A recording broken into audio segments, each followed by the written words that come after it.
Gracias por la invitación, sobre todo porque yo no la conocía a Josefina Pla, leí muy poquito, pero lo que leí me encantó y sobre todo yo soy chaqueño, soy muy chaqueño, de Resistencia, y yo siempre sostuve que el Chaco es más paraguayo que argentino, como Corrientes es más paraguayo que argentino, lo mismo que Misiones. Este, mm, entonces, de alguna manera me siento como que es muy pertinente mi presencia, más allá de que vaya a echar a perder el asunto. Este, Fui a Miraflores porque papá me lo pidió.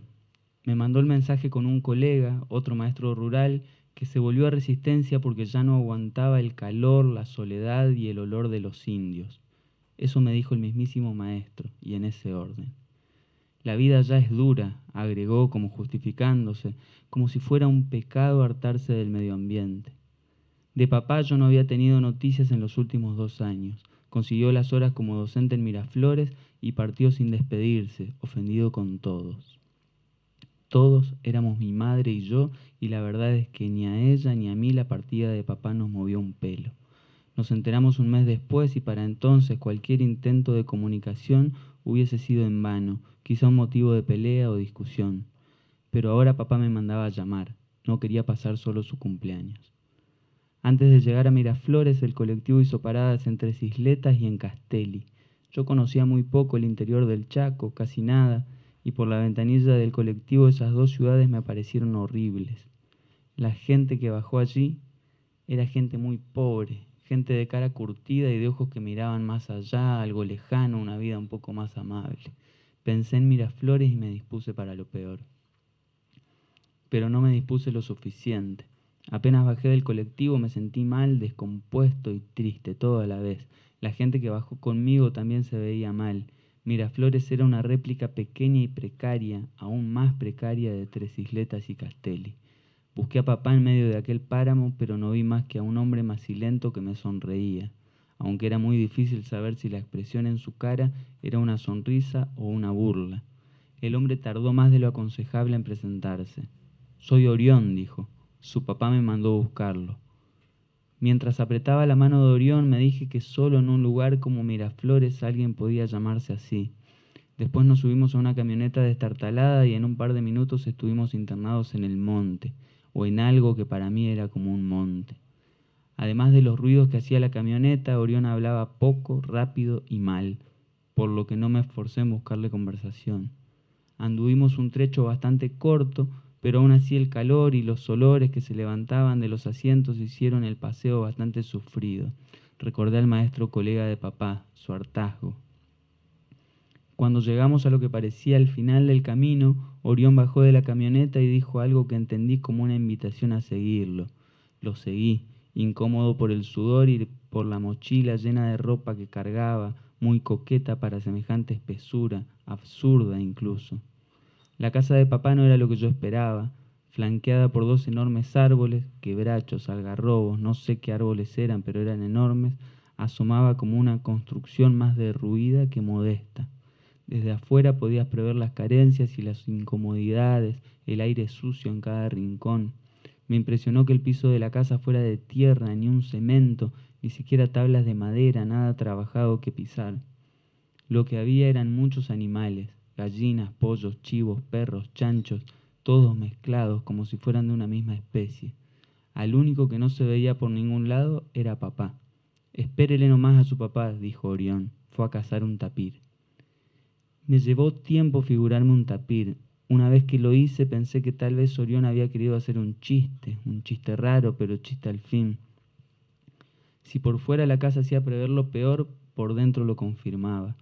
Era una sola habitación con dos catres dispuestos aquí y allá, unos bártulos de cocina y otros tantos enseres tirados a la buena de Dios, y en el medio de todo una computadora encendida.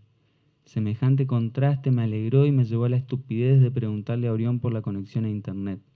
Por suerte Orión ni siquiera me oyó. Dejé mi mochila y salí a dar un par de vueltas por los alrededores de la casa, pero el calor y las irregularidades del terreno, muchos arbustos pinchudos y muchos pozos, hicieron que el paseo durara poco. Al final saqué un libro de mi mochila y me senté a leer sobre un tocón, a una distancia prudencial de los animales domésticos. Por haberme hecho una idea del campo como mínimo ingenua, me había traído solo libros de poesía. No había modo de apreciar un verso de Juan Gelman o de Pizarnik en ese lugar. Otra vez me sentí estúpido y triste. Orión se me acercó un rato después y me preguntó si necesitaba alguna cosita. De ser honesto, hubiese respondido que sí, que necesitaba estar en mi casa, en resistencia, tranquilo, en mi habitación. En cambio le dije que estaba muy bien como estaba. Orión se quedó a mi lado sin decir nada, me miraba nomás. Papá llegó un par de horas más tarde, justo cuando yo empezaba a pensar que me había equivocado, que yo no era la persona que Orión debía ir a buscar y que el padre que me esperaba era el padre de otro hijo. La sensación, de hecho, se profundizó con la llegada de papá. El hombre moreno y recio que me abrazaba tenía muy poco que ver con aquel hombre flácido y paliducho que yo no veía desde hacía tanto tiempo. Tampoco parecía un hombre preocupado por pasar solo su cumpleaños. «Viniste, ¿quién iba a decir?», dijo. Pensé que diría algo más, que me haría preguntas, que se preocuparía por saber de mí, pero no supo cómo o simplemente no tuvo ganas de hacerlo. Prefirió, en cambio, hablar con Orión. «¿Se sabe qué comemos?». Orión, ya lo he dicho, hablaba poco y no le interesó romper su mutismo para hablar de la cena. Y tampoco a papá le importó que su pregunta quedara flotando en el aire sucio de Miraflores. Lo miré atentamente. Recordé aquella vez que un amigo suyo nos llevó de pesca. Yo tenía 14 años y empezaba a manifestar sin prurito mi rechazo por la vida al aire libre. Papá era igual que yo, mejor dicho, yo era igual que él. Su amigo nos ofreció experimentar distintas modalidades de pesca y cada una nos incomodó y nos aburrió hasta el hartazgo. Recuerdo nuestro fastidio al bajar de una lancha, la sensación de que habíamos desperdiciado el fin de semana en una actividad que no nos aportaba nada. Papá hizo un último intento por sacar algo positivo de la pesca, aunque tal vez lo hizo de puro comedido, y se acercó a un grupo de pescadores que desplegaba su destreza desde la orilla. A esos hombres, como a cualquier otro, les caen mal las interrupciones, las preguntas estúpidas de los inexpertos, y no tuvieron empacho en desairar a mi padre. Quiero decir que hicieron caso omiso a sus comentarios amistosos. No les importó siquiera que papá se acercara al racimo de pescados que lograban cada vez que había pique. Eran palometas. Papá levantó una, la sostenía entre un pulgar y un índice, poniendo cara de asco, y espió en la boca abierta del pescado, en esos colmillos tan fieros. Después quiso hacerse el gracioso. Ese era un detalle muy ambiguo en papá. Sus gracias solían acabar en meros desastres. Mirándome, como haciéndome partícipe del chiste, metió un dedo en la boca de la palometa, entre los colmillos. Su amigo le diría luego, mientras papá se apretaba con un trapo el dedo ensangrentado, que esos animales recién muertos mantienen los reflejos y los nervios en actividad. Pero aquel accidente respondía más a la estupidez que a cualquier posible nervio o reflejo. Ahora, muchos años después, papá y yo estábamos en Miraflores y él tenía una gallina agarrada del cogote. Era nuestra cena. Armó un fuego con ayuda de Orión, concentradísimo, puso una olla con agua sobre ese fuego y mientras el agua hervía fue limpiando la gallina de sus impurezas, un procedimiento complejo y asqueroso. Me mantuve a un lado todo el rato sin saber si me correspondía o no ofrecer alguna ayuda. Cuando me decidí a ofrecerla, papá se limitó a mostrarme la palma de una mano dándome a entender que no hacía falta. Me quedé entonces de pie mirándolo trabajar, reprimiendo mis ganas de sentarme a leer mis libros de poesía. Una vez que completó la primera parte del trabajo, papá se metió en la casa y fue directo a la computadora. Yo me quedé afuera. Ya era de noche y el clima había cambiado. El calor y la pesadez daban respiro. Sentía también que lo correcto hubiese sido que papá se quedara afuera conmigo o que me invitara a entrar, que me hiciera partícipe de algo. No nos veíamos desde hacía mucho y yo recién llegaba de visita. Me asomé a la puerta de la casa y lo observé. Jugaba al solitario. «Papá», le dije. Me respondió apenas con un movimiento de cabeza, sin apartar la vista del monitor. Le ponía empeño al solitario, pero lo cierto es que jugaba muy mal. A cada rato empezaba una partida nueva. Pero lo más llamativo era lo absorto que estaba en el juego. Tenía la cara como ida. La mezcla de campo y juegos informáticos lo estará dejando idiota, pensé. «Ya está esto», avisó Orión mucho después, y nos instalamos los tres a comer puchero de gallina. Mientras comíamos le pregunté a papá por su trabajo, por la escuelita donde daba clases. Así dije, escuelita. ¿Qué puta voy a dar clases? Fue lo único que dijo. Orión se rió por el comentario, más un espasmo que una risa, y siguió comiendo. Yo no había comido nada en todo el día, así que poco me importaron los platos y los cubiertos sucios de grasa y tierra y me abarroté. También tomé vino de un vaso igual de sucio. Hacia el final de la comida, entonado y satisfecho, ya solo quería irme a dormir. Ahí te podés tirar. Papá señalaba uno de los catres. Hacerle nomás lugar a Orión. Pensé que hablaba en broma, pero pensé mal porque la primera objeción la puso Orión. Que nosotros éramos parientes, dijo, que a nosotros nos correspondía compartir el catre. Se rió después de la misma manera que lo había hecho antes, con un espasmo. Papá, en cambio, habló con una seriedad aplastante. No me jodan, dijo. Acá yo soy el único que labura. La discusión empezaba a despabilarme, sobre todo porque no quería dormir pegado a nadie, ni a Orión ni a papá. Imaginaba también el olor a humo que tendrían impregnado la noche de mierda que me iba a tocar. Por mí no se preocupen, dijo. Usó la mochila como almohada y me tiró en el piso. Vos dormís en el catre, insistió papá. Este indio de mierda no me va a decir a mí cómo dormir. Solo entonces me di cuenta de que papá estaba borracho y de que Orión efectivamente era indio. Me esforcé por descifrar a qué etnia pertenecía. Podía ser Toba, Huichí, Mocoví, nunca supe distinguirlos, y por eso me perdí el momento en que papá se le tiraba encima para empezar una pelea. Fue todo muy rápido. De repente había comida en el suelo, vasos caídos y papá con Orión agarrado del cuello, en una especie de llave. Los perros de la casa ladraron, asustados. Por la pose de ambos, de papá y Orión, uno podía pensar que papá tenía el asunto a su merced, pero bastó una simple sacudida para que Orión se zafara. Así quedaron frente a frente, como dos pendencieros. Papá hizo un par de movimientos, movió la cabeza para un lado y para el otro, también movió las piernas, todo muy teatral. Orión, en cambio, no movió un pelo, se quedó con los brazos abajo, ya sin risas ni espasmos. Pero cuando papá intentó un acercamiento, una amenaza con los pies, algo así como un zapateo, Orión simplemente lo durmió de un puñetazo. La caída de papá en realidad fue más espectacular que el puñetazo en sí. Quedó tendido de un modo extraño, boca abajo, con los brazos por debajo del torso y la boca entreabierta, cubierta de tierra y sangre. Temí que por el parentesco Orión quisiera seguir la pelea conmigo, pero después de echarle una miradita a papá no hizo más que sentarse a comer restos de puchero. Me acerqué al cuerpo de papá. Dormía. Déjele ahí a ver si se le pasa el pedo, me recomendó Orión. Aunque daba impresión dejarlo así, no tuve el ánimo suficiente para polemizar. Solo me cercioré de que papá no se ahogara con la sangre que le caía de la nariz y se le metía en la boca.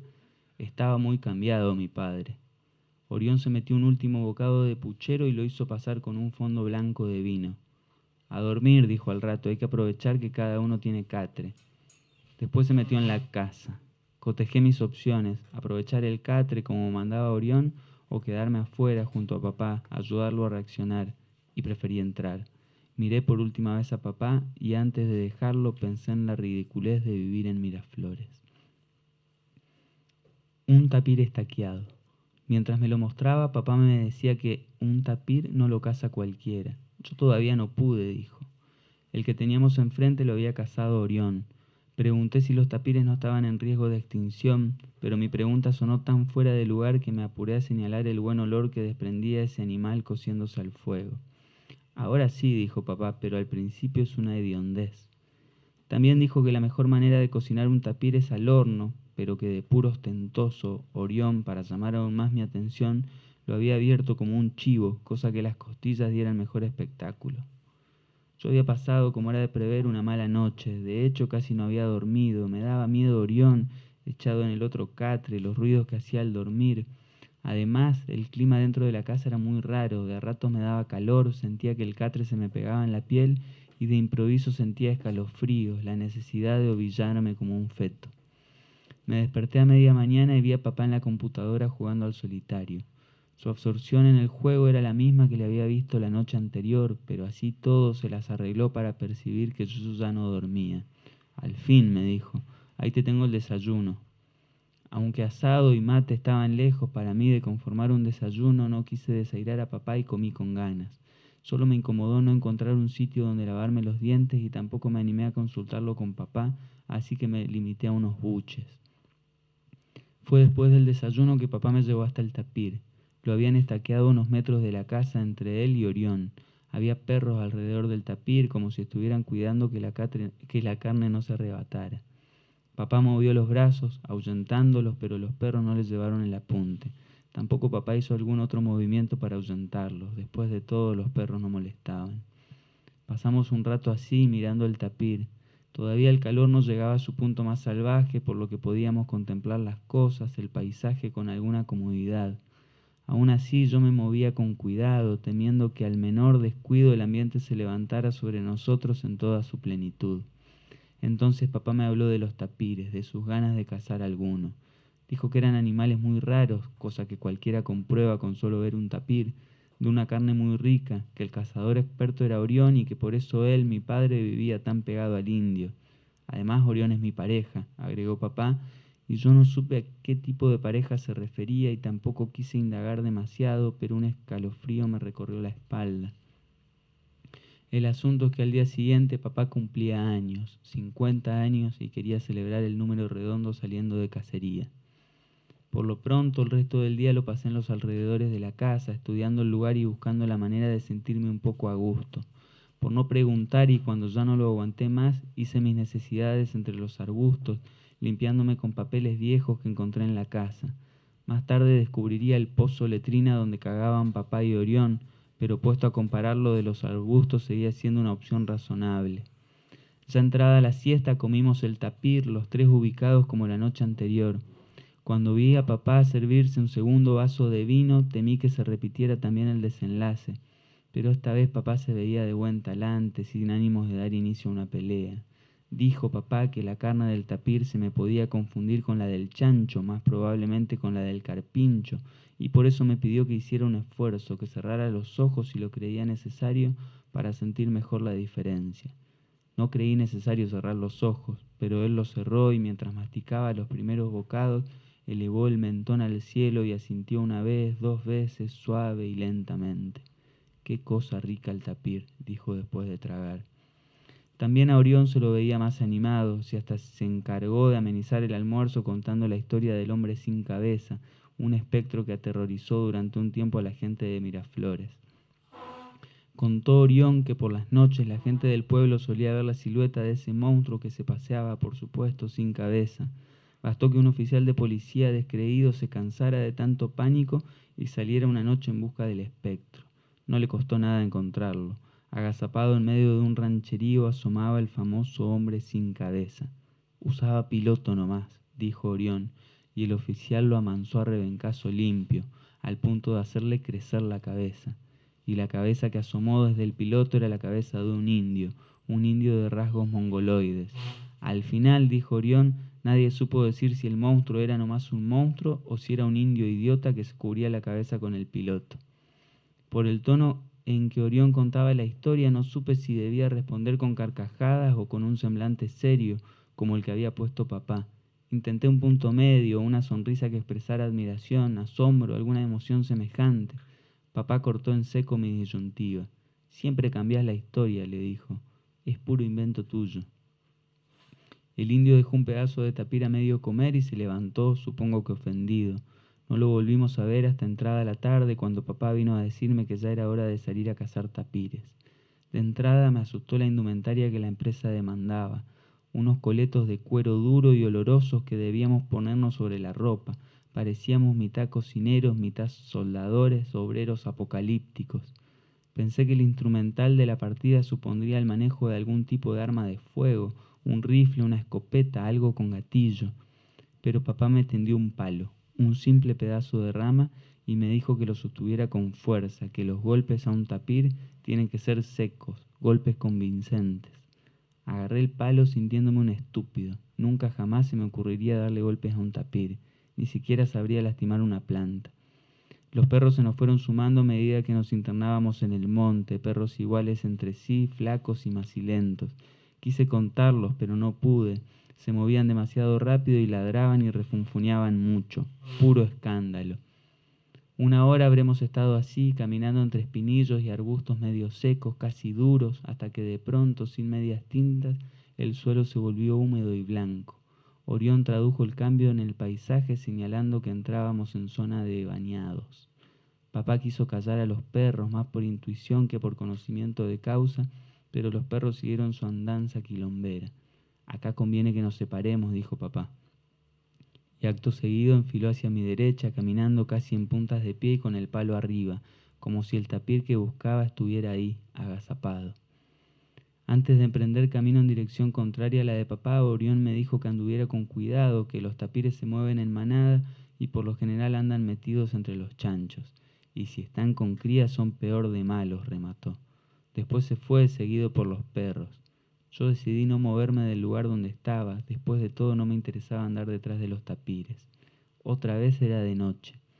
De a poco me fui relajando. Primero tiré el palo a un costado y me acuclillé, después me quité el coleto y lo tendí en el piso para sentarme luego encima y no ensuciar mi pantalón con la tierra.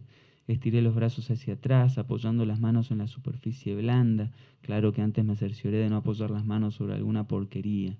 Oí los ruidos del monte chaqueño, ruidos tristes que redoblaban mi deseo de estar en casa. Pensé en papá, en el camino que había seguido hasta llegar a ser este hombre desesperado, el camino que lo había llevado hasta Miraflores. Me dormí en medio de esas cavilaciones, por lo que no me sorprendió soñar con un hombre sin cabeza y cazador de tapires, un hombre que, como el cuento de Orión, se vestía con un piloto y armado de un palo salía cada noche a la caza del tapir. En el sueño yo me encontraba, me tienta decir que cara a cara o frente a frente, pero en este caso resulta imposible, me encontraba con ese hombre. No nos decíamos nada y es que naturalmente no teníamos nada que decirnos. El lugar del encuentro, como es de suponer, era Miraflores, el monte chaqueño, dato que se hizo palpable cuando el hombre sin cabeza la emprendió a palazos contra un tapir que de improviso se sumaba al sueño. El tapir recibía esos golpes con resignación. Papá me despertó más que con una patada, con un empujón del pie. También estaba Orión y entre los dos trasladaban lo que deduje era el cadáver de un tapir. Sentí la imagen como una continuación de mi sueño, pero el fastidio en la cara de papá era demasiado real. También el tapir era bien real, enorme, calculé 60 kilos, pero qué cálculo mío puede ser confiable, de color negro, con la trompita lastimada y con un lado de la cara destrozado por los golpes.